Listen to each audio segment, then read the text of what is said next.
इस तपोमाटी में जोर से बोलिए, जय जय बुंदेलखंड, जय जय बुंदेलखंड।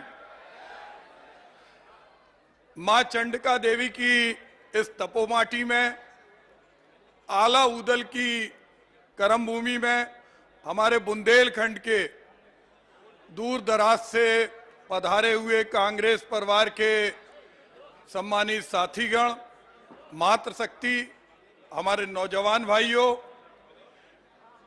जिनकी बेपनाह मोहब्बत में हम सब लोग यहाँ एकत्रित हुए हैं। मंचासीन हमारे बुंदेलखंड के गौरवमयी नेता, जिन्होंने 18 विभागों का प्रतिनिधित्व किया, बड़े भाई नसीमुद्दीन सिद्दीकी जी, हमारे पूर्व सांसद जो लगातार लोकसभा में, विधानसभा में, राज्यसभा में कांग्रेस की बात हर कहीं भी रहे हों लेकिन उसको करते रहे, बृजलाल खावरी जी, हमारे मंच पर बैठे हुए, भले ही उन्होंने बुंदेली माटी में जन्म नहीं लिया लेकिन बुंदेलखंड का दुख दर्द जानते हैं और पूरे समय बुंदेलखंड की यात्रा में रहे, हमारे पूर्व सांसद राकेश सचान जी, हम चाहते जोरदार उनके लिए ताली बजाएं, जिन्होंने 15 दिनों में लगातार लगकर इस मैदान को तैयार किया।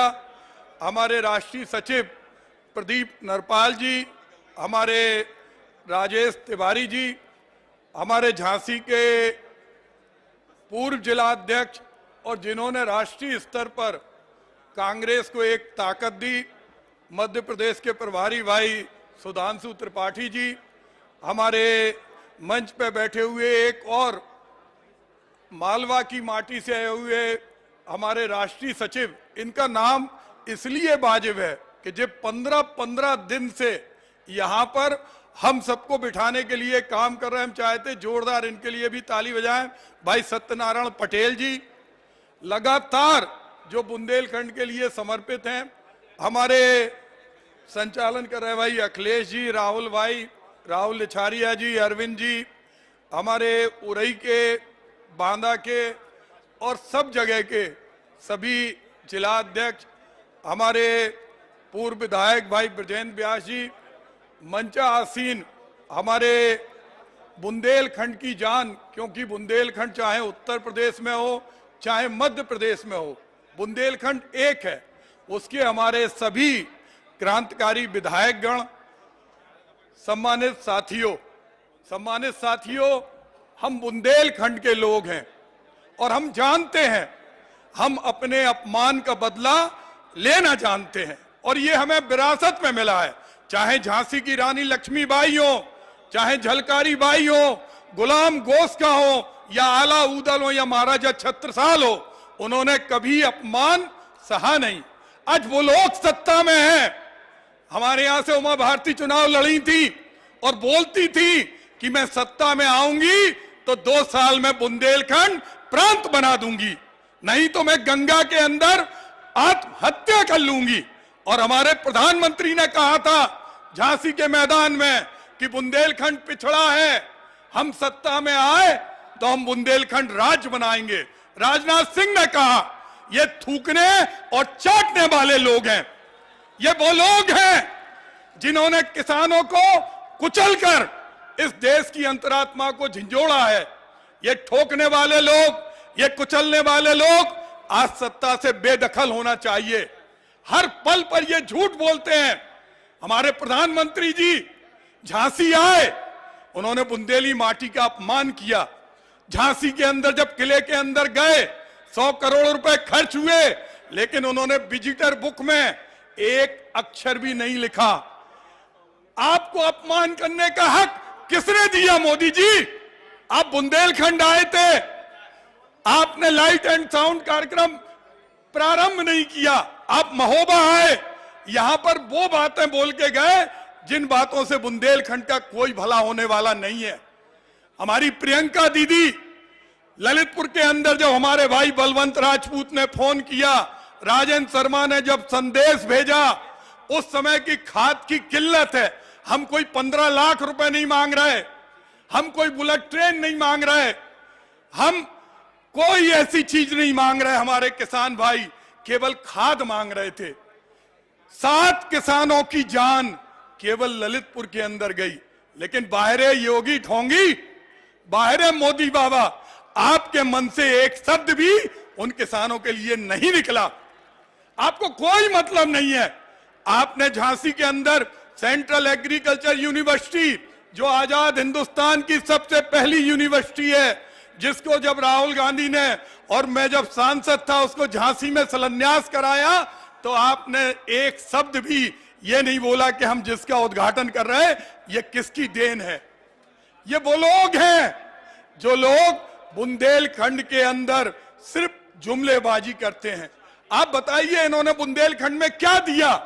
आज बुंदेलखंड के अंदर जब तपती हुई दोपहरी में हमारे नेता राहुल गांधी आए थे तो उन्होंने बुंदेलखंड पैकेज दिया, लेकिन शर्म आती है आज वो मंडियां, महोबा के अंदर भी 110 करोड़ रुपए की एक मंडी है जिसके अंदर भूसा भरा, जिसके अंदर ढोर हैं, जिसके अंदर जुआ खेला जाता, जिसके अंदर लोग मटर गश्ती करते हैं, लेकिन हमारे अन्नदाता भाई जिनके लिए मंडी बनी उनके लिए आपने किसी स्टाफ की नियुक्ति नहीं की। आपने क्या किया? आज बुंदेलखंड के लोग जानना चाहते हैं। आप 7 साल पहले बुंदेलखंड में आए थे प्रधानमंत्री जी, आप कह के गए थे कि हम बुंदेलखंड के अंदर गुजरात मॉडल बनाएंगे। कैसा मॉडल? बोलते थे कि यहाँ के पलायन करने वाले मजदूर 200 दिन काम करेंगे और 165 दिन अपने बूढ़े माता पिता की घर में सेवा करेंगे। अरे प्रधानमंत्री जी, इससे ज्यादा शर्म की बात नहीं हो सकती। 7 साल हो गए, वो किसान आज आत्महत्या कर रहे, वो अपने माता पिता की सेवा नहीं कर पा रहे क्योंकि उनके पास कोई काम नहीं है। जो हमारा इंडस्ट्रियल स्टेट है जिसको कांग्रेस ने 32 साल पहले यहां चालू किया था, चाहे वो रानीपुर टेरीकोट हो, चाहे वो कालपी में हाथ से बनाए जाने वाला कागज का उद्योग हो, चाहे महोबा का पान का उद्योग हो, चाहे महोबा के अंदर खादी का उद्योग हो, सब दम तोड़ रहे हैं। केवल 7% हमारे उद्योग जीवित हैं। आज जिस डिफेंस कॉरिडोर की आप बात करते हैं, कांग्रेस के शासनकाल में राहुल जी ने बुंदेलखंड की स्थिति को देख के भारत और उद्योग मंत्रालय से नेशनल मैन्युफैक्चरिंग जोन के लिए स्वीकृत किया था, जो 6000 हेक्टेयर जमीन में आज जिस डिफेंस कॉरिडोर के नाम पर ये अपने उद्योगपति मित्रों की जेब में उसको पहुंचाने का काम कर रहे, आज वो कांग्रेस की देन है। ऐसा एहसान फरामोश प्रधानमंत्री और मुख्यमंत्री, ऐसा मुख्यमंत्री जो कहता है कि गाय और गंगा, आज गंगा की स्थिति देखी आपने? कोरोना के अंदर जिस गंगा माँ की बात करते हैं हमारे प्रधानमंत्री जी और मुख्यमंत्री, उसमें हजारों लाशें तैरती हुई आप सब लोगों ने देखी। आपने देखा होगा किस तरह गाय माता के लिए जब हमारे क्रांतिकारी प्रदेश अध्यक्ष अजय कुमार लल्लू जी ने आंदोलन किया, सड़कों पर उतरे के गाय माता हमारी भी माता है, इसमें 33,000 देवी देवताओं का वास है।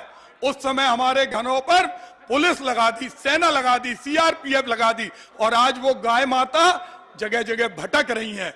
जो गाय और गंगा का नहीं हुआ, जो बुंदेलखंड के किसी व्यक्ति का हो नहीं सकता।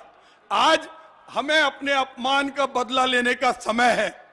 आज पनवाड़ी के अंदर हमारे प्रधान जी, उनके पिताजी के साथ जिस तरह का दुर्व्यवहार हुआ, उससे पूरे महोबा के अंदर आक्रोश है। ये कहते हैं कि हम कानून व्यवस्था बना रहे, ये मिटा रहे। ऐसा कोई दिन नहीं जाता जिस दिन हम किसी बलात्कार की खबर नहीं पढ़ते हो, जिस दिन हम किसी व्यापारी के लुटने की बात नहीं देखते हो, जिस दिन कोई किसान आत्महत्या नहीं करता हो। और ये प्रधानमंत्री और मुख्यमंत्री बुंदेलखंड की माटी पे आते हैं, सिर्फ वोटों की राजनीति करते हैं। हमारी प्रियंका दीदी, आप सारे लोग जानते हैं, चाहे वो चित्रकूट हो, चाहे ललितपुर हो और चाहे महोबा हो, उन्होंने बुंदेलखंड की आत्मा को समझा है। हर व्यक्ति के दुख दर्द में कब जब इलाहाबाद में एक जघन हत्याकांड हुआ तो हमारे योगी जी को कोई परवाह नहीं है, वो नहीं गए, वो चुनाव के मैनेजमेंट में व्यस्त हैं कि कैसे आगे सत्ता हथियाई जाए। लेकिन प्रियंका जी रात के इलाहाबाद गई, लखीमपुर गई, मिर्जापुर गई, अलीगढ़ गई, कहां नहीं जाती हैं।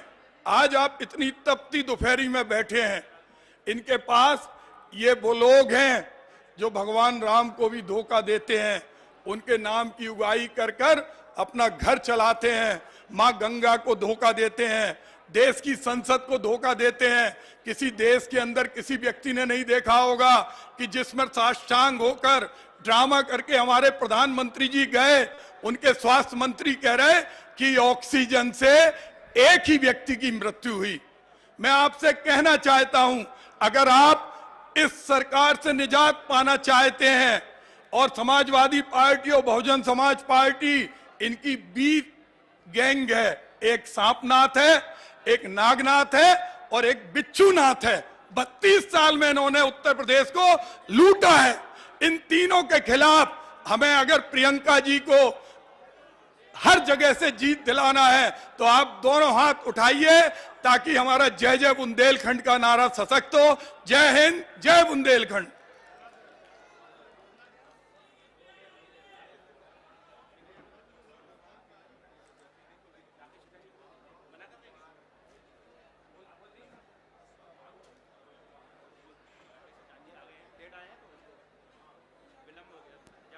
मैं माननीय पूर्व सांसद श्री राकेश सचान जी से आग्रह करूंगा कि वो आए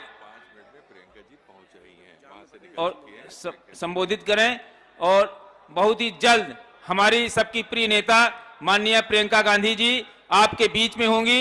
वो लगभग चल चुकी हैं और बहुत जल्द ही आपके बीच में यहां पर हम सब का संबोधन करेंगी। मैं पूर्व सांसद माननीय राकेश सचान जी से आग्रह करता हूं। आज इस महोबा की ऐतिहासिक धरती पर इस प्रतिज्ञा रैली की अध्यक्षता कर रहे हमारे सम्मानित अध्यक्ष अजय कुमार लल्लू जी, हमारे मंच पर उपस्थित हमारे प्रदेश के कई बार मंत्री रहे वरिष्ठ नेता आदरणीय नसीमुद्दीन जी,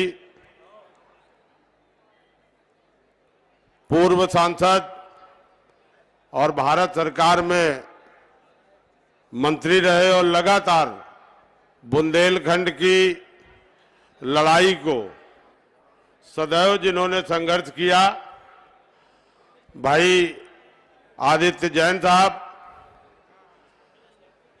हमारे साथ पार्लियामेंट में भी रहे और पूर्व सांसद ब्रजलाल खाबरी साहब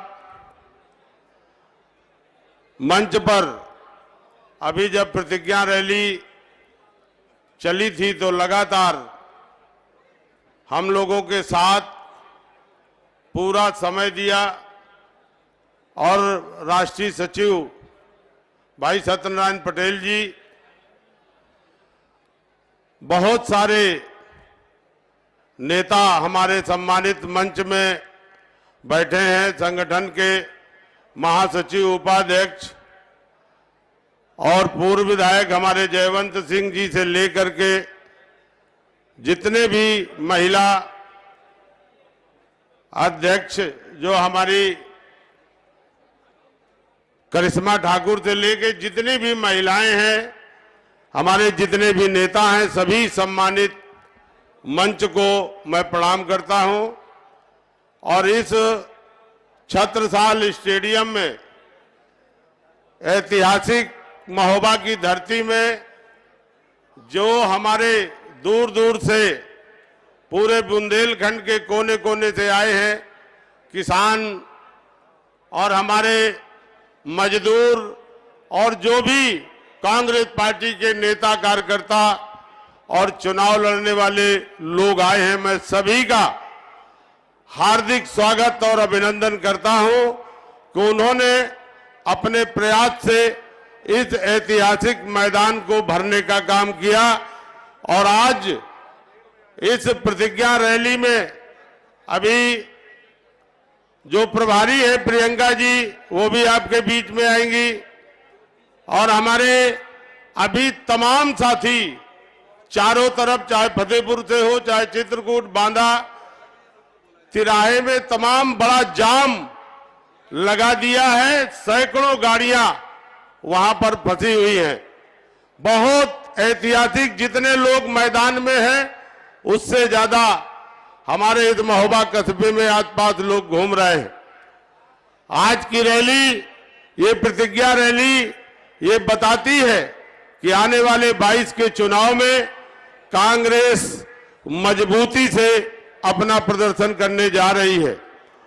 आज जो प्रियंका जी के द्वारा कांग्रेस पार्टी ने जो भी प्रतिज्ञाएं ली हैं, वो जो वचन दिए हैं, अगर इन वचनों को हमारे कार्यकर्ता गांव-गांव और घर-घर पहुंचा देंगे तो निश्चित तौर पर कांग्रेस मजबूत होकर के उभरेगी।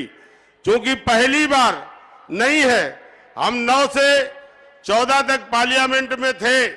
लगातार बुंदेलखंड के लिए यूपीए की सरकार ने, मनमोहन सिंह जी ने 10,000 करोड़ रुपए का पैकेज बुंदेलखंड के लिए दिया। चाहे किसानों के पेयजल का सवाल हो, चाहे यहाँ की सड़कों का सवाल हो, या सिंचाई का सवाल हो, या जो भी जनता से जुड़ी हुई जीवन से जो भी समस्याएं थी, उनके विकास के लिए कोई कसर नहीं रखी। और वो उसी पैसे से बुंदेलखंड का विकास हुआ। और ऐतिहासिक जब भी कोई बात हुई तो बुंदेलखंड के लिए स्पेशल तरीके से यूपीए सरकार ने काम किया। आज उन्हीं के द्वारा जो किए गए कार्य हैं, उन्हीं का शिलान्यास और लोकार्पण इस जो सरकार है ये कर रही है। आपको मालूम है कि आज दिल्ली में बैठे लोग या उत्तर प्रदेश में भारतीय जनता पार्टी के बैठे लोग हैं, आज पूरे प्रदेश में चाहे खाद की किल्लत हो, अभी हमारे यही ललितपुर में हम लोग यात्रा में थे, उसी दौरान ललितपुर में लाइन में खाद की मांग रहे थे, बेचारे लाइन में 3 किसान खत्म हो गए। और किसान क्या खाद मांग रहे थे खेतों में डालने के लिए, तब कोई किसी ने ध्यान नहीं दिया। लेकिन कांग्रेस पार्टी की महासचिव प्रियंका गांधी वहां पर पहुंची और दुख दर्द को बांटने का काम किया। उत्तर प्रदेश में जब से प्रभारी प्रियंका जी बनी है, लगातार कहीं पर भी, चाहे दलितों के साथ उत्पीड़न हो, चाहे उन्नाव की घटना हो, चाहे मुजफ्फरनगर की घटना हो, या प्रदेश में इलाहाबाद की अभी कल एक दलित परिवार में 4 लोगों को मौत के घाट उतार दिया। हर जगह चाहे दबे कुचले शोषित पीड़ित लोगों की आवाज उठाने का काम अगर किसी ने किया है तो कांग्रेस पार्टी ने किया है। कांग्रेस में कोरोना काल में इतने सारे लोग जो बस मांग रहे थे जाने के लिए, पैदल लोग निकले थे, उसमें भी अगर किसी ने जन सेवा का काम किया तो कांग्रेस पार्टी के लोगों ने किया। इसलिए साथियों, आपको पूरी ताकत से, पूरी मजबूती से और अपने पूरे जज्बे के साथ संकल्प लेके जाना है कि चाहे आज जो सरकार अगर उत्तर प्रदेश में कांग्रेस की बनती है तो चाहे किसानों के कर्जा माफ करने की बात हो, आज पूरा का पूरा कर्जा किसानों का 2009 से 14 के बीच में भी 70,000 करोड़ रुपए का कर्जा माफ करने का काम कांग्रेस पार्टी ने ही किया था। और आने वाले दिनों में भी जो संकल्प, जो प्रतिज्ञा ली है कि अगर सरकार बनती है तो किसानों का कर्जा माफ किया जाएगा। और जो हमारी बहनें हैं जो इंटर पास करके जाएंगी, उनको चाहे स्मार्टफोन देने की बात हो इंटर की महिलाओं के लिए, या हमारे स्नातक की जो बहनें हैं उनको ई स्कूटी देने की बात हो, चाहे बिजली का बिल हाफ करने की बात हो, ये तमाम मुद्दे ऐसे हैं जो हमारे आज गांव में तमाम आशा बहुएं, आंगनबाड़ी के कार्यकर्ती, इनके मानदेय की बात हो या बेरोजगारी जो आज इतनी ज्यादा चरम सीमा पर है, उनको लाखों लोगों को रोजगार देने की बात हो, ये जो सवाल प्रियंका जी ने उठाए हैं, जो आज तमाम लोगों को इलाज नहीं मिला, बहुत सारे लोगों को आप कोरोना काल में बेड नहीं मिला और अस्पताल में उनको कोई दवा नहीं मिली, उस इलाज के लिए 10 लाख रुपए तक का हर परिवार को प्रबंध करने की बात हो, इन तमाम मुद्दे जो आज कांग्रेस पार्टी ने जनता के लिए दिए हैं, अगर इनको गांव-गांव हम लोग पहुंचा देते हैं, घर घर पहुंचा देते हैं और अपने बूथ में अपना संगठन पूरी तरह से तैयार हो जाता है, तो निश्चित तौर पर आने वाले समय पर कांग्रेस के बिना उत्तर प्रदेश में जो भी सरकार बनेगी वो कांग्रेस के ही नेतृत्व में बनेगी। और जब सरकार बनेगी तो जो ये वचन और जो प्रतिज्ञाएं कांग्रेस ने दिया है, ये निश्चित तौर पर जनता के लिए लागू होंगी। आज उत्तर प्रदेश बदहाल की स्थिति में है।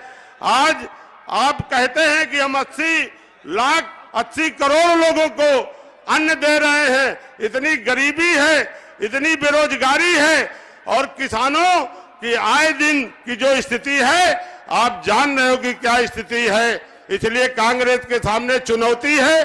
सारे लोग जो बुंदेलखंड की धरती वीरों की धरती रही है, चाहे रानी लक्ष्मीबाई रही हो, चाहे राजा छत्रसाल जी रहे हो, जिन्होंने अन्याय के खिलाफ, जुल्म के खिलाफ सदैव संघर्ष करके और इस देश को आजादी की लड़ाई में भी इतिहास जुड़ा है। इसलिए बुंदेलखंड से कांग्रेस का भी रिश्ता रहा है। 2012 में भी कांग्रेस यहां से 4 सीटें जीतने का काम किया था। इसके पहले भी कांग्रेस की यहां मजबूत स्थिति रही है। इसलिए बुंदेलखंड के सारे लोगों से अपील है कि आने वाले दिनों में पूरी ताकत से, मजबूती से यहां से संकल्प लेके जाना, प्रतिज्ञा लेके जाना और पूरी ताकत से गांव-गांव में जो प्रियंका जी के द्वारा वचन दिए गए हैं, जो प्रतिज्ञाएं की गई है, इनको जन जन तक पहुंचाने का काम हमारे कार्यकर्ता साथी कर देंगे। तो निश्चित तौर पर उत्तर प्रदेश में कांग्रेस की सरकार बनने से कोई रोक नहीं सकता। इन्हीं शब्दों के साथ आप तमाम साथियों का स्वागत करते हुए, अपने जिन जिन लोगों ने हमारी पार्टी की कार्यक्रम में सहयोग किया, उनका भी अभिनंदन करते हुए अपनी बात समाप्त करता हूं। धन्यवाद।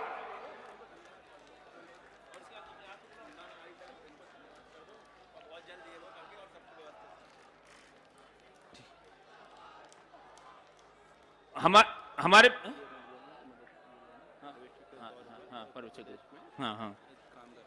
ठीक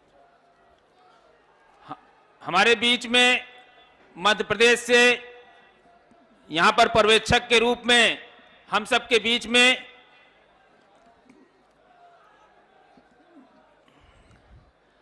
विधायक श्री विक्रम प्रताप सिंह नाती राजा जी, हम उनका सब कांग्रेस जन सम्मान करते हैं। छतरपुर से हमारे विधायक श्री आलोक चतुर्वेदी जी, पज्जन भैया, चित्रकूट के हमारे सम्मानित विधायक श्री नीलांशु चतुर्वेदी जी और महाराजपुर से हमारे विधायक श्री नीरज दीक्षित जी, इन सम्मानित चारों जो विधायक गण यहाँ पर हमारे बीच में हैं राष्ट्रीय पर्यवेक्षक के रूप में, मैं उन सब का, हम सब कांग्रेस जन उनका सम्मान करते हैं, उनका स्वागत करते हैं। और मैं सभी सम्मानित साथियों, हमारे बीच में परम आदरणीय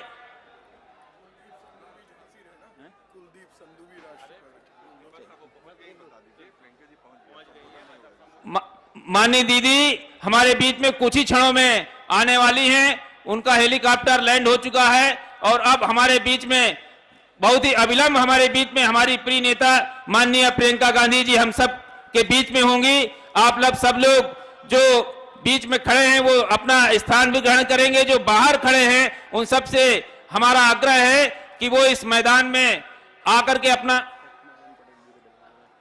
बुलवाए, ठीक, वो इस प्रांगण में आ जाएं और इंदौर से पूर्व विधायक राष्ट्रीय सचिव माननीय श्री सत्यनारायण पटेल जी काफी इस रैली की तैयारी में हमारे बीच में उपस्थित हैं। मैं माननीय श्री सत्यनारायण पटेल जी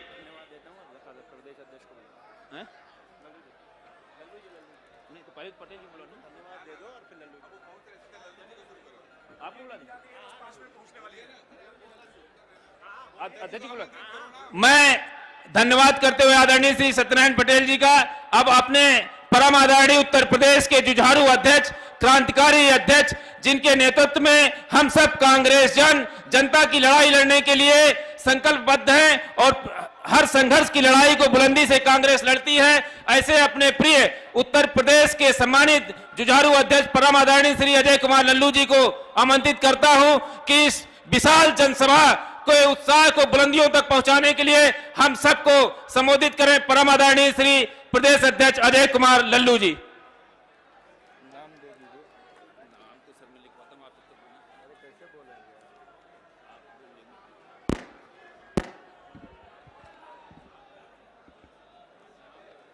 महोबा की वीर भूमि पर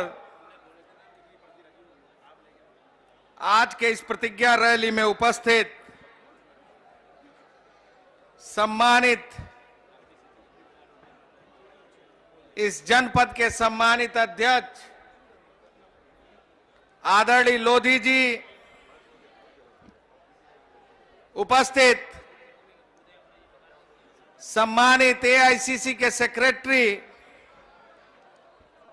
श्री प्रदीप नरवाल जी,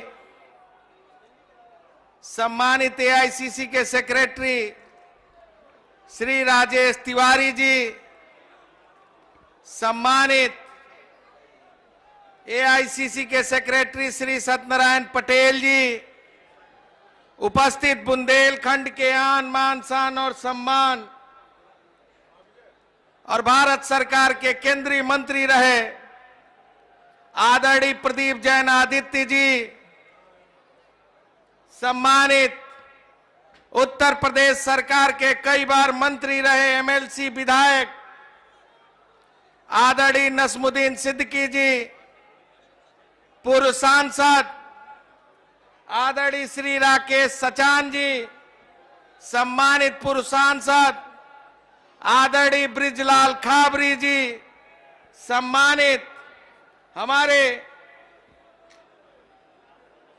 झांसी के पूर्व विधायक आदरणीय ब्रजेंद्र व्यास जी, सम्मानित हमीरपुर के पूर्व विधायक आदरणीय शर्मा जी, सम्मानित बादा के पूर्व विधायक आदरणीय विधायक जी, उपस्थित सम्मानित हमारे सभी राष्ट्रीय सचिवगण, सम्मानित मध्य प्रदेश के सम्मानित विधायक बंधुओं, राष्ट्रीय सचिव आदरणीय उपस्थित प्रदेश के उपाध्यक्ष जयवंत सिंह जी, प्रदेश के महासचिव आदरणीय हमारे राहुल राय जी, आदरणीय शुक्ला जी, राहुल रिछारिया जी, अंशु अवस्थी जी, उपस्थित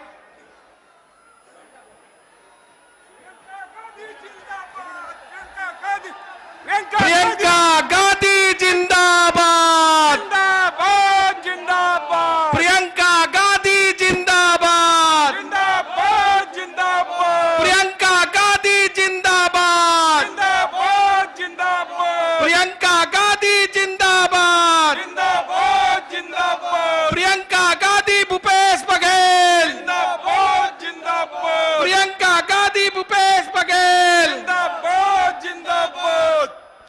और मैं स्वागत करता हूं इस महोबा के ऐतिहासिक धरती पर,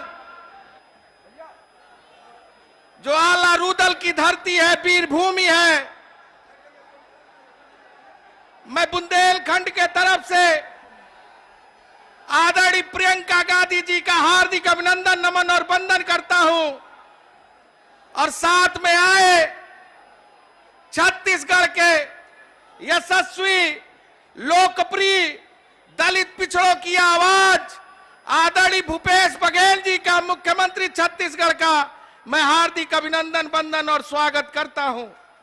मैं स्वागत करता हूं मंच पर बैठे सभी अतिथियों का और उपस्थित ये अपार जन समर्थन, ये उत्साह, जोश, ये जुनून इस बात का द्योतक है प्रियंका गांधी जी आप संघर्ष करिए, बुंदेलखंड आपके साथ है, बुंदेलखंड आपके साथ है।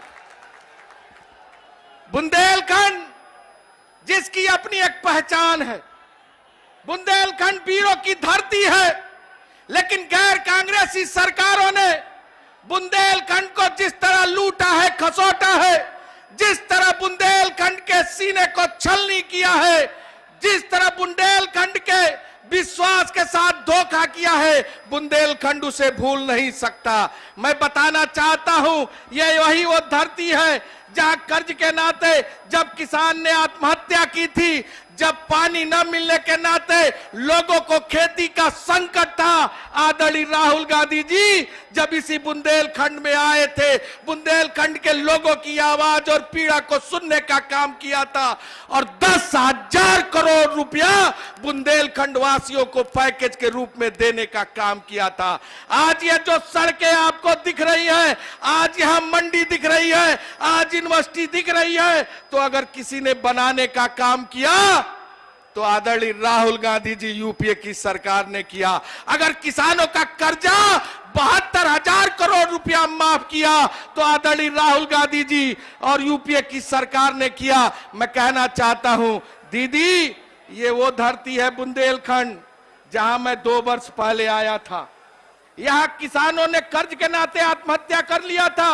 एक कुशवाहा परिवार जिसके घर में गया था, दुख का विषय है, उसकी बेटी दूसरे के घर रहती थी, उसकी पत्नी दूसरे के घर चौका बर्तन करके खाना खाती थी। उसने एक साहूकार से कर्ज लिया था, कर्ज न चुका पाने के नाते, साहूकार के दंश के नाते उसने आत्महत्या कर ली थी। उस पीड़ा को हमने देखा है इस बुंदेलखंड में, महोबा में, बादा में, चित्रकूट में।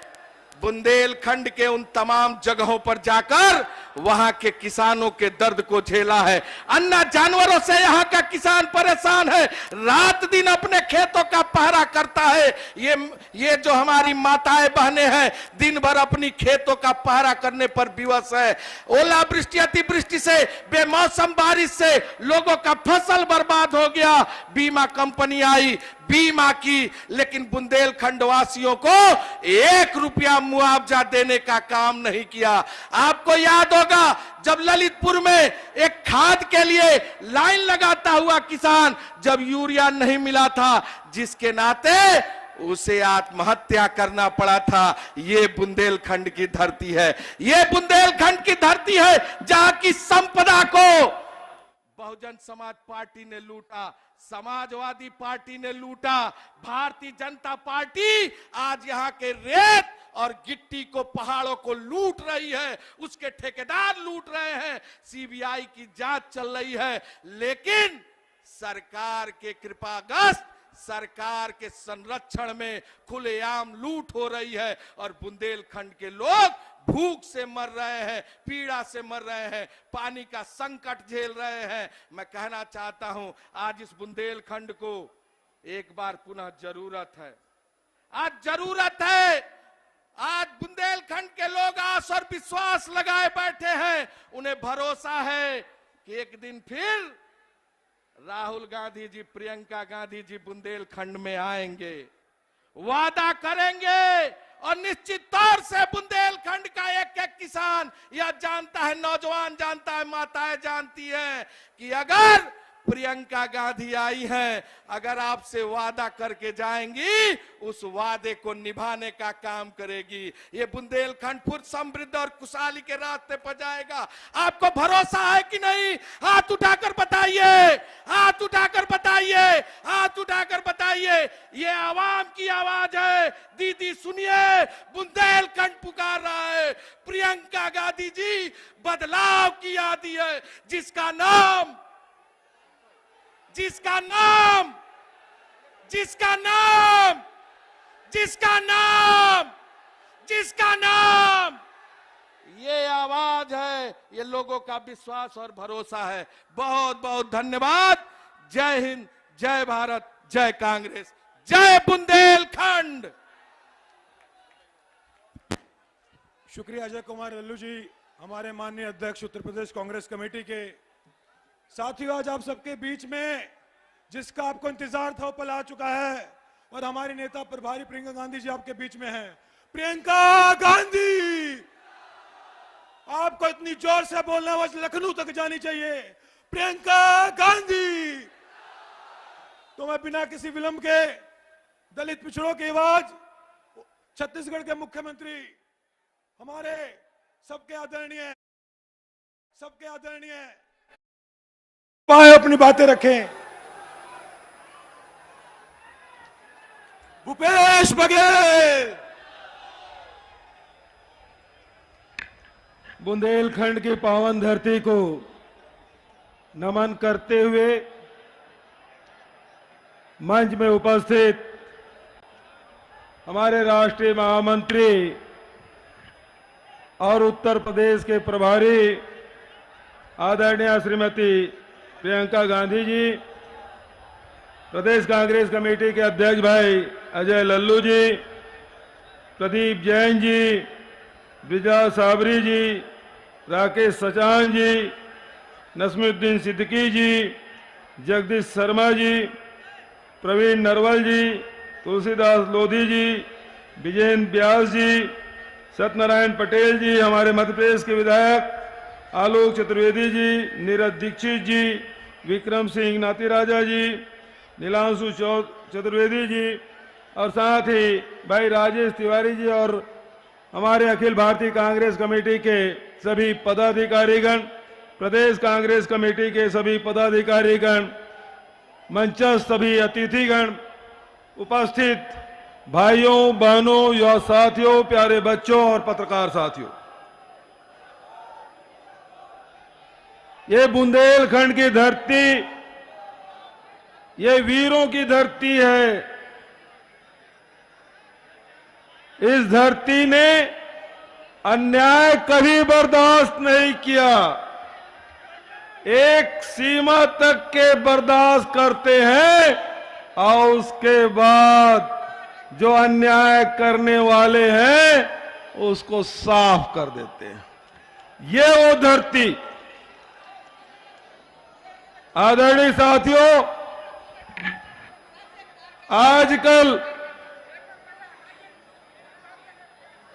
एक वीडियो और एक फोटो की बड़ी चर्चा उत्तर प्रदेश में। एक वीडियो आपने देखा होगा, प्रधानमंत्री जी गाड़ी में बैठ के जा रहे हैं और योगी महाराज जी पीछे पीछे पैदल पैदल जा रहे हैं। देखा है कि नहीं देखा है? ये तो उत्तर प्रदेश का अपमान है कि मुख्यमंत्री पैदल पैदल जा रहे हैं और प्रधानमंत्री बढ़िया एसी गाड़ी में बैठ के जा रहे हैं। है कि नहीं अपमान? लेकिन कहानी कुछ दूसरी है। मोदी जी को डर लग गया है, यदि योगी जी गाड़ी में बैठ गए तो कब्जा न कर ले, इसलिए उसको गाड़ी में नहीं बिठाए। ये बात उत्तर प्रदेश ने पूरे हिंदुस्तान में इसकी निंदा हुई। एक मुख्यमंत्री, वो भी सबसे बड़े प्रदेश उत्तर प्रदेश के मुख्यमंत्री को इस प्रकार से पैदल चलाया जा रहा है, ये तो उत्तर प्रदेश का अपमान है। लेकिन उसको ठीक करने के लिए आजकल लखनऊ के गलियों में एक फोटो साया हो रहा है, विज्ञापन दिए जा रहे हैं कि योगी जी के कंधे में मोदी जी हाथ रख के चल रहे हैं। देखा है कि नहीं देखा है? आदरणीय साथियों,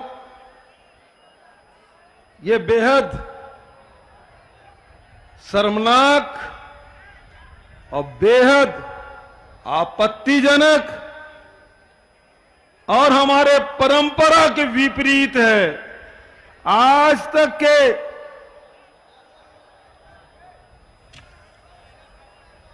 राजनेता हो या राजा महाराजा का समय हो, संत महात्माओं के चरणों में बैठ के राजा महाराजा उससे ज्ञान लिया करते थे।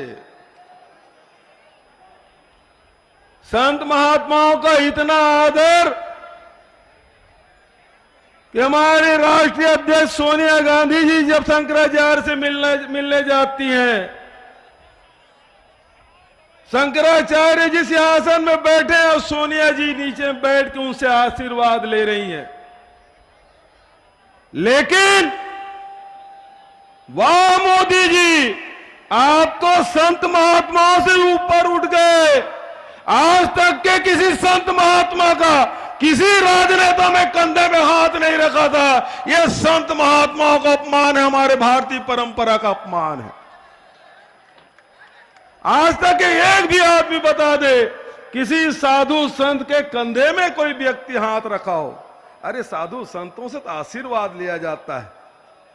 तो समझ लीजिए ये मोदी जी, आज तक के हम लोग तो इसे योगी जी समझ रहे थे, लेकिन मोदी जी इसको, योगी आदित्यनाथ को योगी नहीं समझते, ये कुछ और ही समझते, तभी कंधे में हाथ रखे। दोस्तों, आदरणीय साथियों, मैं आपसे, आपके प्रियंका जी के बीच ज्यादा देर नहीं रहना चाहता। कुछ बातें मैं कहना चाहता हूं। आजकल उत्तर प्रदेश में जो हवा चल रही है, जो बयार चल रहे हैं, जिसकी चर्चा हो रही है, मैं उसके बारे में चंद शब्द कह के अपना स्थान ग्रहण करूंगा। आदरणीय साथियों, एक समय था जब यूपी में जाति के आधार पर वोट पड़े थे, उनके मुख्यमंत्री बने थे। एक समय आया जब धर्म के नाम से वोट पड़े, उनके नेता मुख्यमंत्री बने। आज सवाल इस बात का है, सब लोग चर्चा कर रहे हैं, हमने वोट तो दिया जाति के नाम से, हमने वोट दिया धर्म के नाम से, लेकिन हमको मिला क्या है? हमको मिला क्या है? और यही कारण है कि प्रियंका जी आपसे प्रतिज्ञा लेकर आपके बीच में आई हैं। उन्होंने कहा कि हम किसानों को 2500 रुपये क्विंटल में धान और गेहूं खरीदेंगे, 400 तक के 400 रुपये क्विंटल में गन्ना खरीदेंगे। आधी आबादी हमारी माताओं बहने की है। उन्होंने नारा दिया, लड़की हूं लड़ सकती हूं, और उनके लिए कार्यक्रम दिया, नौजवान साथियों के लिए रोजगार का आपको वचन दिया है, दलितों के लिए उत्थान के लिए उनके लिए कार्यक्रम दिए हैं। और ये केवल कोरे वादे नहीं है साथियों, हमने वो काम छत्तीसगढ़ में कर दिया। हमारे नेता राहुल गांधी जी छत्तीसगढ़ आए थे 2018 में।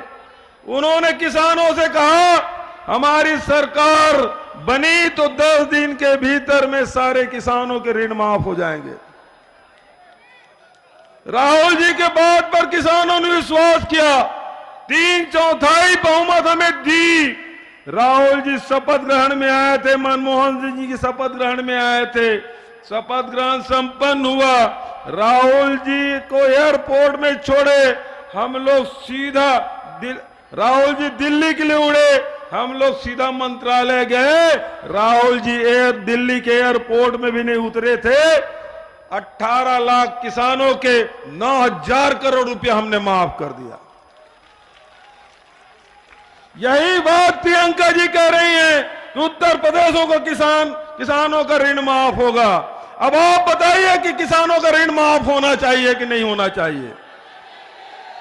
होना चाहिए। राहुल जी ने छत्तीसगढ़ के किसानों से कहा कि हमारी सरकार बनी तो 2500 रुपये क्विंटल में धान खरीदी होगी।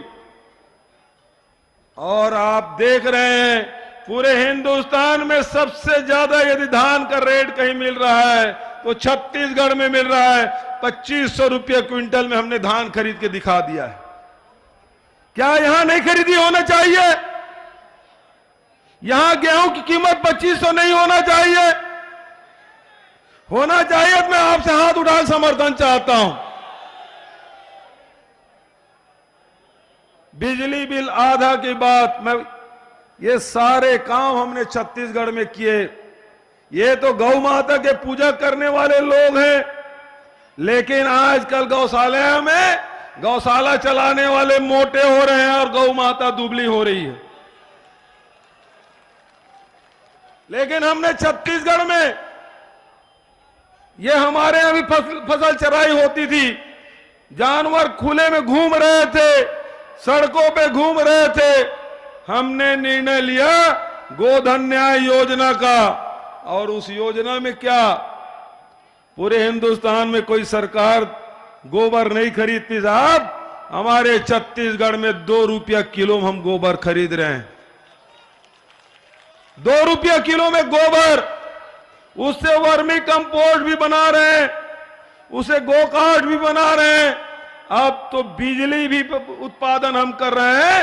अभी 3 दिन पहले हमने गोबर से पेंट बनाने का भी फैसला किया है। अब गोबर केवल लीपने का काम नहीं आएगा, बल्कि दीवारों की पुताई करने का भी काम आएगा।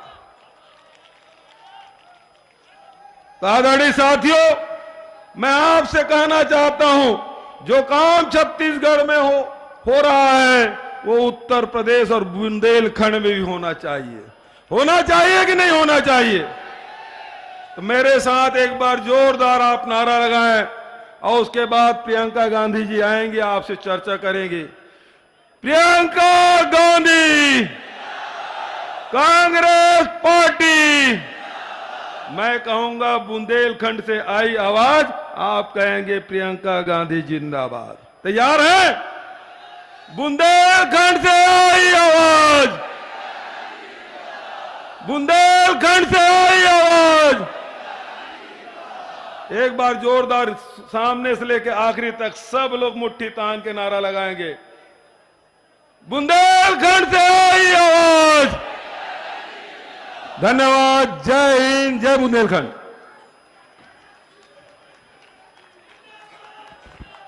शुक्रिया हमारे छत्तीसगढ़ के मुख्यमंत्री भूपेश बघेल जी। साथियों, अब वो वक्त आ चुका है जिसका आज इस दोपहर में आप इंतजार कर रहे हैं, इस गर्मी में। तो मैं बिना किसी विलंब के हम सब की नेता, राष्ट्रीय महासचिव और उत्तर प्रदेश की प्रभारी प्रियंका गांधी जी को आमंत्रित करता हूं मंच पे। प्रियंका गांधी। साथियों, आवाज लखनऊ तक जानी चाहिए, योगी को सुननी चाहिए। प्रियंका गांधी, प्रियंका गांधी। श्री भूपेश बघेल जी,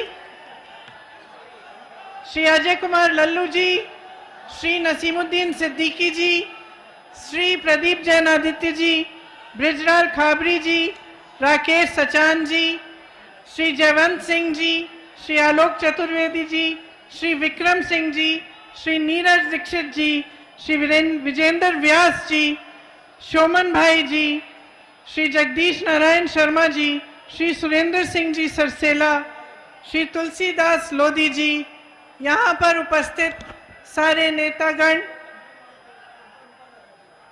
कांग्रेस पार्टी के पदाधिकारी, सचिव, महासचिव, आप सबका इस सभा में स्वागत।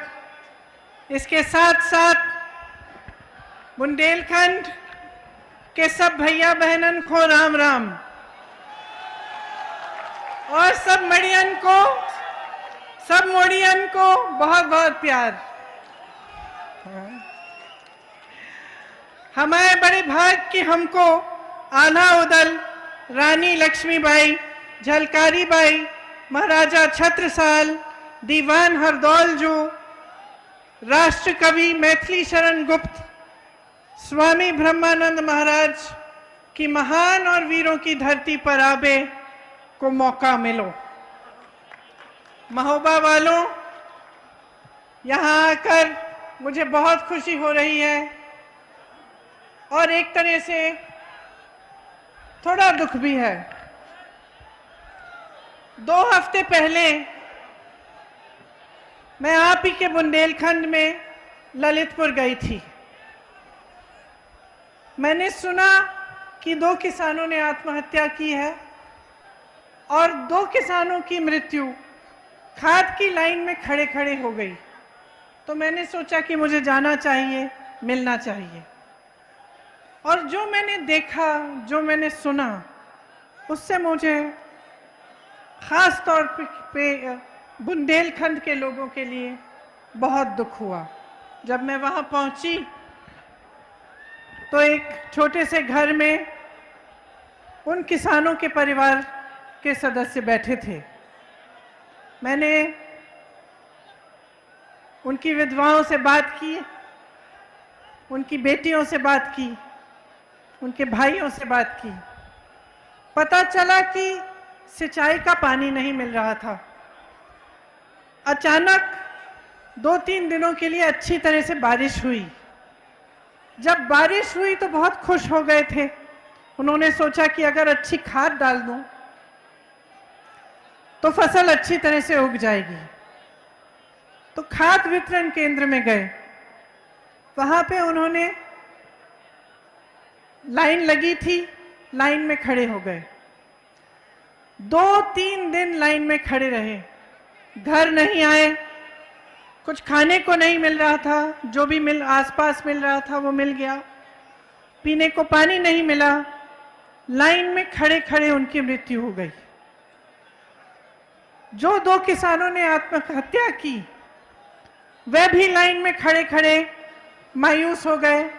खाद खत्म हो गई, उनकी बारी नहीं आई। 2.5 लाख 3 लाख का कर्ज था। घर आए, कुछ कहा नहीं किसी से, चुपचाप से चले गए दूसरे कमरे में, आत्महत्या कर ली। तो जब मैं परिवारों से बात कर रही थी तो पता चला कि तमाम किसान इस पूरे बुंदेलखंड में कर्ज में डूब रहे हैं। खाद का वितरण सही ढंग से नहीं होता, बल्कि उसके बाद जब हम खाद के केंद्र में, वितरण केंद्र में गए तो वो सरकारी केंद्र बंद पड़ा था। 2 प्राइवेट केंद्र खुले थे, उसमें लाइनें लंबी लंबी लगी थी।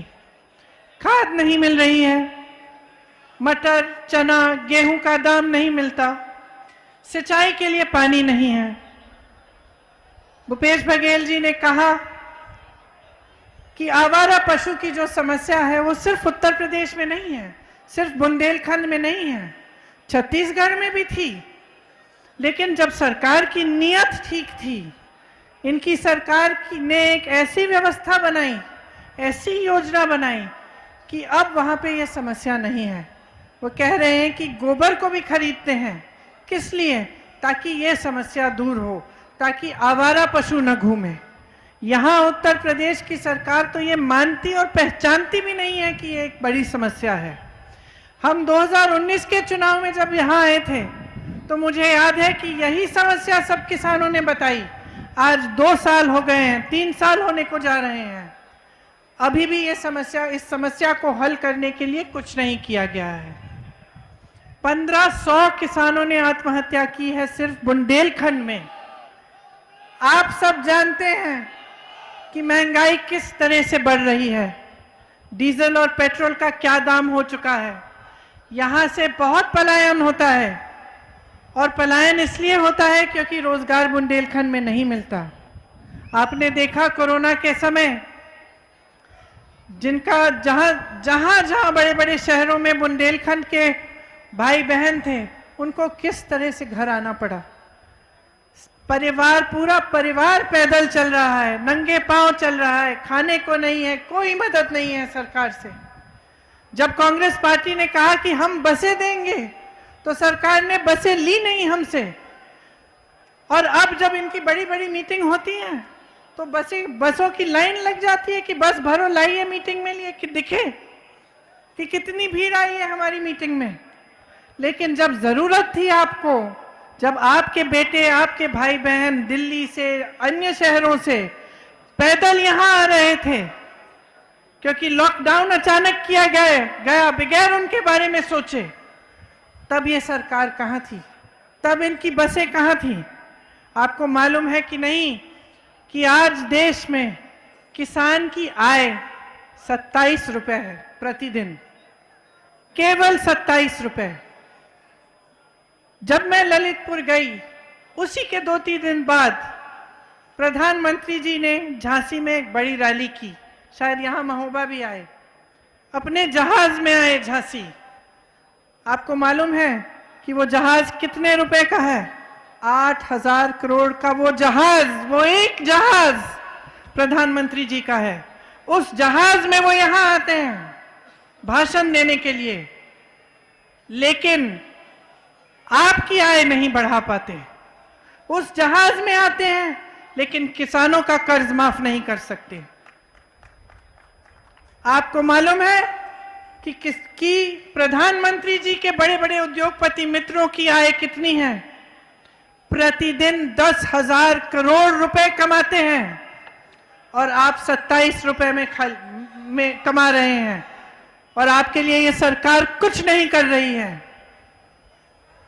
आपने देखा कि कांग्रेस की सरकार जब थी तब बुंदेलखंड में एक विकास का पैकेज आया था, उसके जरिए बहुत कार्य किए गए थे। हम ये सब परिस्थितियों को देखकर हमने ये तय किया है कि अगर हमारी सरकार आएगी तो किसानों का पूरा कर्जा माफ किया जाएगा। आपने छत्तीसगढ़ के मुख्यमंत्री जी से सुना कि उन्होंने कितने कर्ज माफ किए हैं छत्तीसगढ़ में। इससे पहले देश भर में 72,000 करोड़ रुपए का कर्जा कांग्रेस पार्टी ने माफ कराया। आपको गेहूं और धान का जो दाम है वो 2,500 रुपए आपको मिलेगा अगर हमारी सरकार आएगी। हमने ये भी तय किया है कि सबकी बिजली का बिल हाफ किया जाएगा। कोरोना काल में कई ऐसे लोग थे, खास तौर से जो छोटे दुकानदार और छोटे कारोबार चलाते हैं, जिनको बिल भरनी पड़ी लेकिन कारोबार बंद हो चुका था, क्योंकि लॉकडाउन की वजह से, कोरोना की वजह से बहुत नुकसान हुआ। जिन ने वो कोरोना के समय वो बिल भरा, उनका बकाया माफ किया जाएगा, साफ किया जाएगा।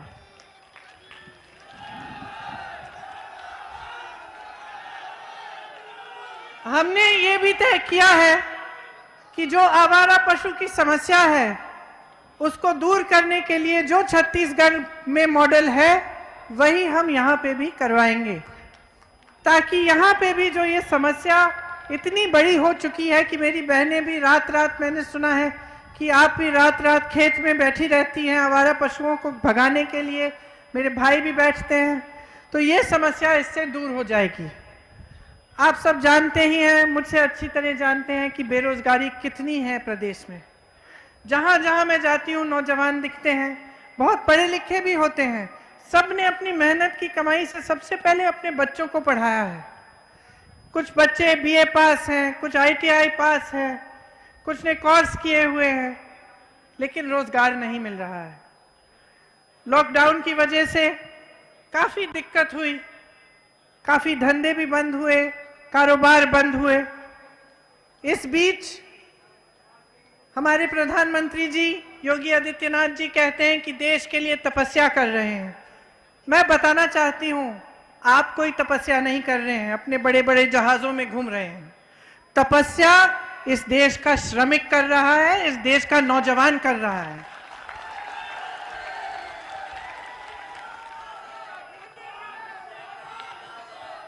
जिन परिवारों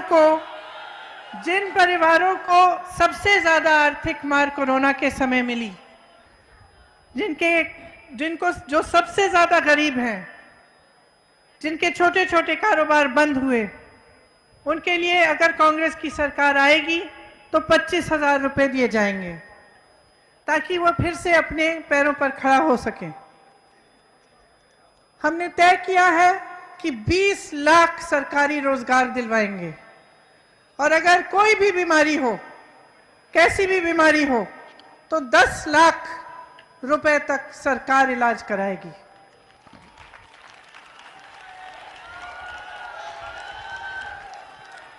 एक बुंदेली कहावत है, लबरा बड़ा कि बोदा बड़ा। तो आप जानते हैं कि कौन बड़ा।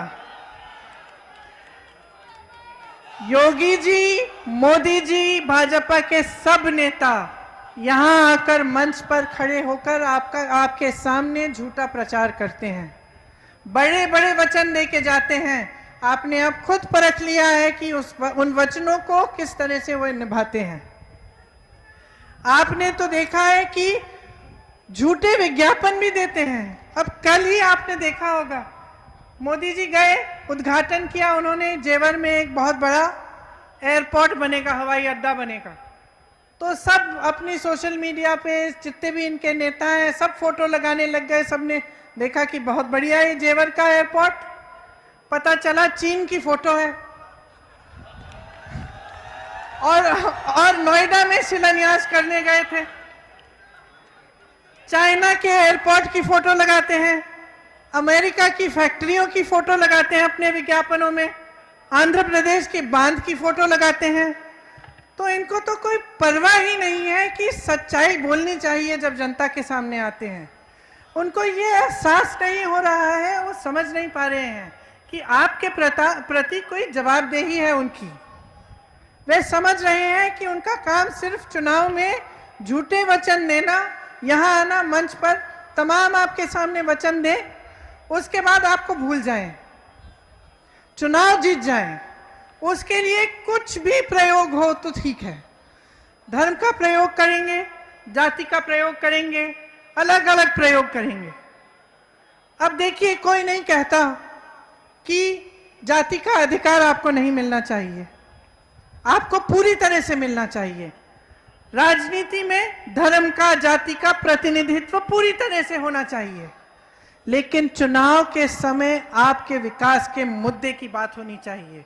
चुनाव के समय जो भी नेता आपके सामने आए वो आपको बताए आपके लिए क्या करने जा रहा है, और चुनाव के बाद जो 5 साल है उसमें करके दिखाए, नहीं तो अगले चुनाव में आप उनको हराइए।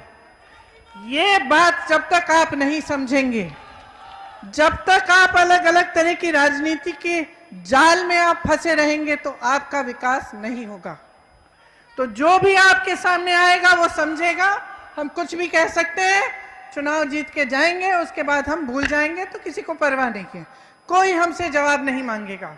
मैं आपसे ये कहने आई हूं, यहां आपकी अपनी शक्ति एक बहुत बड़ी शक्ति है, इसे पहचानिए, जवाब मांगिए और मुद्दों पर मांगिए।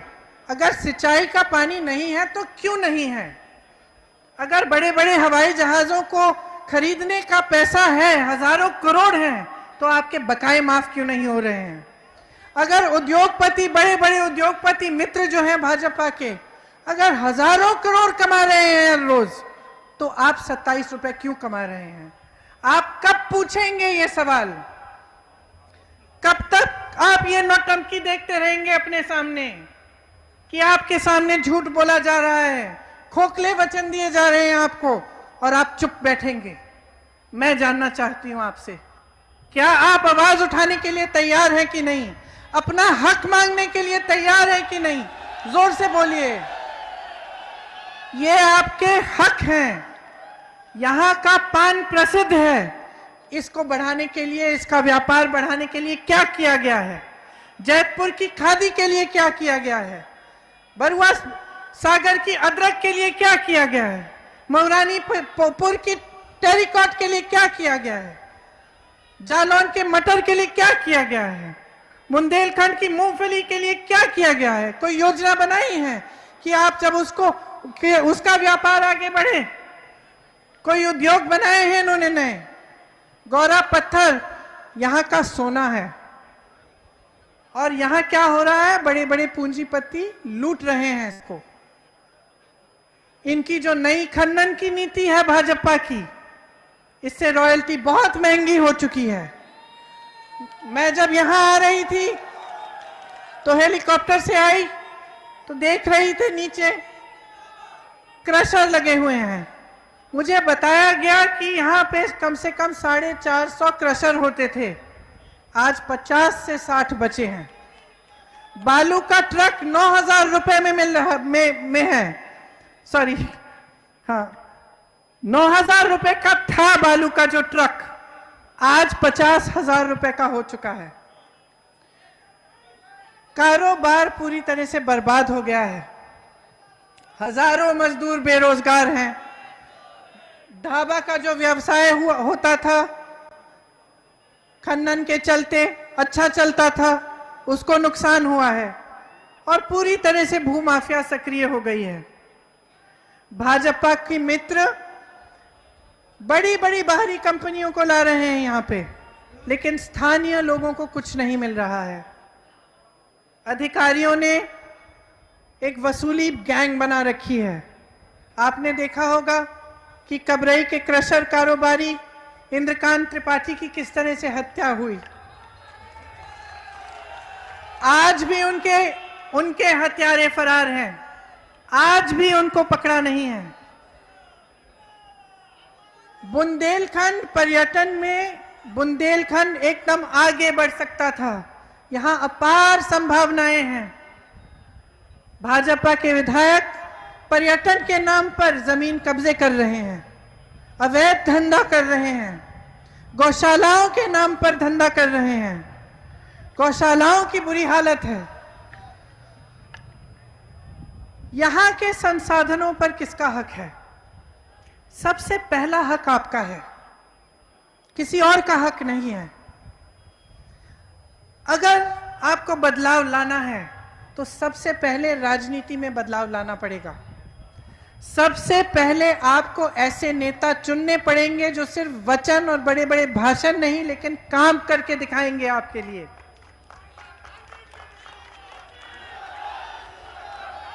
हमने ये तय किया है कि बुंदेलखंड के लिए एक स्थायी बुंदेलखंड विकास का बोर्ड होना चाहिए। भाजपा की तरह चुनावी बोर्ड नहीं, एक स्थायी विकास का बोर्ड जो यही हो, जहां से आपकी जो समस्याएं हैं वो यहां से ही हल हो सकें। हर साल आपके लिए बुंदेलखंड के लिए यहां से एक विकास की बजट बने और विकास बोर्ड सीधे पंचायतों से जुड़े। बुंदेलखंड विकास बोर्ड की कमान बुंदेलखंड के ही लोगों के हाथों में हो। हम चाहते हैं कि सरकार आपके द्वार आए। यहाँ की जो समस्याएं हैं उसके लिए यहाँ पे एक अलग विकास का सचिवालय बने, छोटे बड़े कार्यालय यहीं पे हों, ताकि आपको दूर दूर जाना नहीं पड़े अपनी समस्याओं को हल करने के लिए। मंडियों का सही उपयोग होना चाहिए। मंडियों में आपके पान, मटर, चना, मूंगफली की खरीद हो। एक फूड प्रोसेसिंग के यूनिट लगने चाहिए यहाँ पे। मनरेगा को आप जानते हैं कि कांग्रेस ने शुरू किया और उसको आस्ते आस्ते कमजोर किया जा रहा है। जो मनरेगा में आपको काम मिलते थे वो अब ठेकेदारों को मिल रहे हैं। तो मनरेगा को फिर से मजबूत बनाना हमारा काम है और हम चाहते हैं कि अगर हमारी सरकार आएगी तो हम मनरेगा को फिर से मजबूत बनाएंगे। यहाँ पे नए उद्योग लगाना बहुत ही जरूरी है। आपको याद होगा कि कांग्रेस ने जो पैकेज किया था उसके द्वारा कई नए उद्योग लगे थे। अब हम चाहते हैं कि हम और मजबूती से ये कार्य करें। भाजपा की जो खनन नीति है इसको हम खत्म करना चाहते हैं। खनन नीति में हमारा ये विचार है कि स्थानीय लोगों को सबसे ज्यादा प्राथमिकता मिलनी चाहिए। जल स्रोतों का संरक्षण होना चाहिए। यहाँ पे आला उदल की संस्कृति के लिए एक सांस्कृतिक केंद्र बनना चाहिए। कीरत सागर, कचली मेला स्थल, गोरखगिरी पर्वत, ऐसे तमाम पर्यटन स्थल हैं बुंदेलखंड में। इनका विकास होना चाहिए ताकि पर्यटन से रोजगार बने और आपकी कमाई हो। मेरी बहनें, आप यहाँ बैठी हैं। देखिए, जहाँ जहाँ जाती हूँ मैं अपनी बहनों से मिलती हूँ और मुझे ये एहसास होता है कि समाज का सारा बोझ मेरी बहनें उठाती हैं। जो महंगाई आजकल है उसका बोझ आप उठा रही हैं। आप खेती में भी काम करती हैं, जहाँ जहाँ बाहर नौकरी मिल सकती है आप वो नौकरियाँ भी करती हैं, रोजगार आपको जहाँ मिलता है आप करती हैं। उसके बाद घर आती हैं, घर संभालती हैं, बच्चों की परवरिश आप करती हैं और जो नई पीढ़ी है उसका भविष्य आप ही के हाथों में है।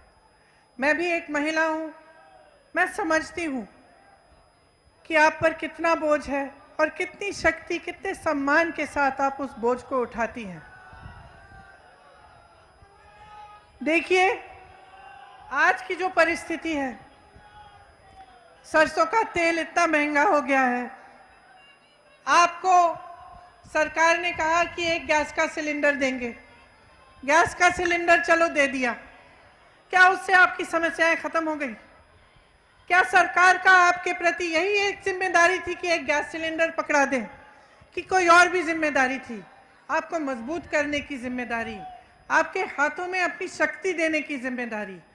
क्या आपको पूछा सरकार ने कि उस एक गैस सिलेंडर के बाद आप कैसे 1000 रुपए का गैस सिलेंडर खरीदेंगी?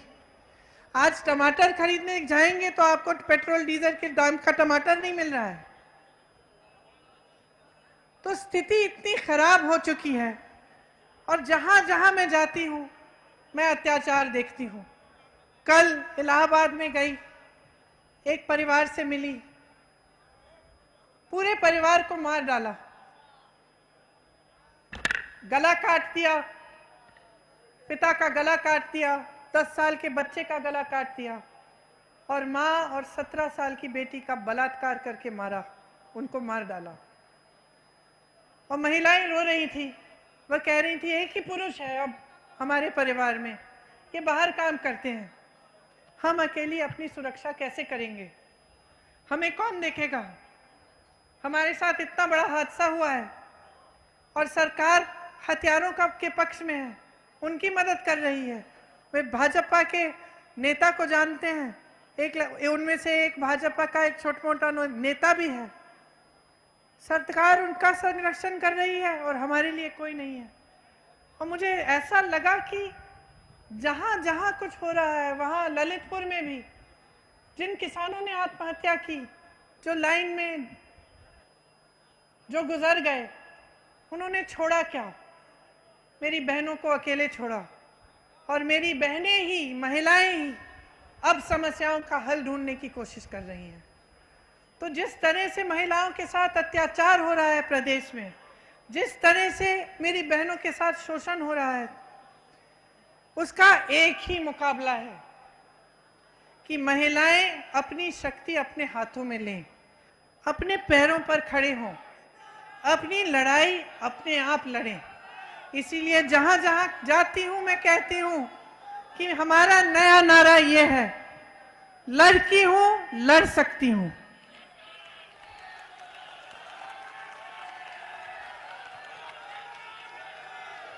इसका मतलब क्या है? इसका मतलब है कि अब हम इंतजार नहीं करेंगे। हम इंतजार नहीं करेंगे कि कोई और आकर हमारी समस्या को सुलझाए। हम अपनी समस्या को सुलझाने के लिए खुद खड़े होंगे। हम चाहते हैं, कांग्रेस पार्टी ने ये ऐलान किया है कि 40% टिकट इस चुनाव में, आने वाले चुनाव में महिलाओं को देंगे, ताकि महिलाएं पूरी तरह से विधानसभा के चुनाव में भागीदार बने, विधानसभा में बैठें। जब नए नए कानून बने उनके लिए, तब महिलाएं कानून भी बनाएं, उनकी भागीदारी हो, उनकी आवाज हर जगह उठे। इसीलिए महिलाओं के लिए हम कुछ खास प्रतिज्ञाएं करना चाहते हैं। मैंने एक प्रतिज्ञा पत्र बंटवाया है, शायद आपको मिला होगा। इसमें जो छात्राएं 12वीं कक्षा में हैं उनको स्मार्टफोन दिया जाएगा, उनसे जो बड़ी हैं उनको स्कूटी मिलेगी। बस की यात्राएं प्रदेश भर में महिलाओं के लिए मुफ्त होंगी। एक गैस सिलेंडर नहीं, आपको 3 गैस सिलेंडर मुफ्त मिलेंगे। मेरी आशा बहू और आंगनवाड़ी की जो बहनें हैं अक्सर मुझसे मिलती हैं। कुछ दिनों पहले लखनऊ में एक बहन आई, उसने अपना हक मांगा तो पुलिस ने उसको पीटा बहुत बुरी तरह। वह मुझे कहती हैं कि बहुत समय से उनका मानदेय बढ़ाया नहीं गया है। अगर हमारी सरकार आएगी तो हमने प्रतिज्ञा ली है कि 10,000 रुपए मानदेय आशा बहुओं और आंगनबाड़ी की बहनें की होगी। जितनी है जो 20 लाख जो नौकरियां हैं, जो रोजगार है जो हम देना चाहते हैं, इसमें से 40% हम महिलाओं को देंगे और जो पहले से आरक्षण लागू है उसी के अंडर आएगा, लेकिन 40% महिलाओं को भी मिलेंगी ये रोजगार। विधवा पेंशन 1,000 रुपए का होगा। दलित छात्रावासों के लिए आधुनिक नई हम फैसिलिटीज बनवाएंगे और सुविधा बनवाएंगे। स्वयं सहायता समूहों एवं जहल सहेलियों का सरकारीकरण किया जाएगा। वीरांगना जलकारी भाई जैसी वीरांगनाओं के नाम पर महिलाओं के लिए एक दक्षता विद्यालय हर एक जिले में बनेगा, जिसमें आधुनिक से आधुनिक सुविधाएं होंगी। तो देखिए, आपके लिए बहुत प्रतिज्ञाएं, बहुत योजनाएं हमने सोची है और हम आपके सामने हम कह रहे हैं हम करेंगे। तो आप यकीन कैसे कर सकते हैं मेरी बातों पर? आपके सामने जो भी आता है वो प्रतिज्ञा, वो वचन करके चले जाता है। तो आपको कैसे यकीन होना चाहिए कि कांग्रेस पार्टी के नेता जब आपके सामने आते हैं और कुछ कहते हैं तो उस पर खरा उतरते हैं? 2 चीजें हैं। सबसे पहले तो हमारे मुख्यमंत्री जी आपके सामने आए और इन्होंने आपको बताया कि किस तरह से छत्तीसगढ़ में और जहां जहां हमारी सरकारें हैं वहां जो प्रतिज्ञाएं की गई वे निभाई गई। और दूसरी बात आप याद करिए कि जब बुंदेलखंड का पैकेज बना था तो यहां पर BHEL का प्लांट लगाया गया, परीक्षा थर्मल पावर प्लांट लगा, राजघाट का बांध बनाया गया, बंजर जमीनों को खेती युक्त बनाने के लिए ग्रासलैंड का संस्थान बनाया, रानी लक्ष्मीबाई कृषि विद्यालय विश्वविद्यालय बनाया, झांसी मेडिकल कॉलेज बना, बुंदेलखंड का विश्वविद्यालय बना, बुंदेलखंड में एक नवोदय विद्यालयों की जाल फैलाई गई, 72,000 करोड़ रुपयों का कर्ज माफ किया गया। उसमें से नहीं, अलग से 12,000 करोड़ का एक पैकेज बना था। ये सब कांग्रेस की सरकार ने किया था। तो जब हम आपके सामने आते हैं तो हमें अच्छी तरह से एहसास है कि हम आपके प्रति जवाबदेह हैं। हम जानते हैं कि अगर हम वचन निभाएंगे, हमें उस वचन को आपको देंगे तो हमें उस वचन को निभाना पड़ेगा, क्योंकि हमारी नीयत साफ है। आपने भाजपा के नेताओं की नीयत 5 सालों से देख ली है। आपके लिए क्या हुआ, आपके लिए क्या किया गया, आप सब मेरे से अच्छी तरह जानते हैं। सपा की सरकार आई, आपको लूटा गया। बसपा की सरकार आई, कुछ नहीं किया गया आपके लिए। भाजपा की सरकार आई, तमाम झूठे वादे किए, उनको निभाया नहीं। उनकी नीयत साफ नहीं है। मैं यहां खड़े होकर आप सबसे कहना चाहती हूं कि जिन जिन लोगों से मैं मिली हूं उत्तर प्रदेश में, जहां जहां गई हूं, जिन जिन गांव में गई हूं, जिन परिवारों से मिली हूं, जहां जहां मैंने देखा है कि दुख है, दर्द है, मैं समझी हूं कि आपको एक ऐसी सरकार की जरूरत है जो आपके साथ, जिनकी आपके साथ संवेदना हो, जो आपकी समस्याओं को समझे और सुलझाने की दिल से कोशिश की। और मैं चाहती हूं कि उत्तर प्रदेश में आने वाले समय में एक ऐसी ही कांग्रेस की सरकार आए जो आपकी समस्याओं को सुलझाने के लिए दिन रात काम करे, पीछे नहीं हटे।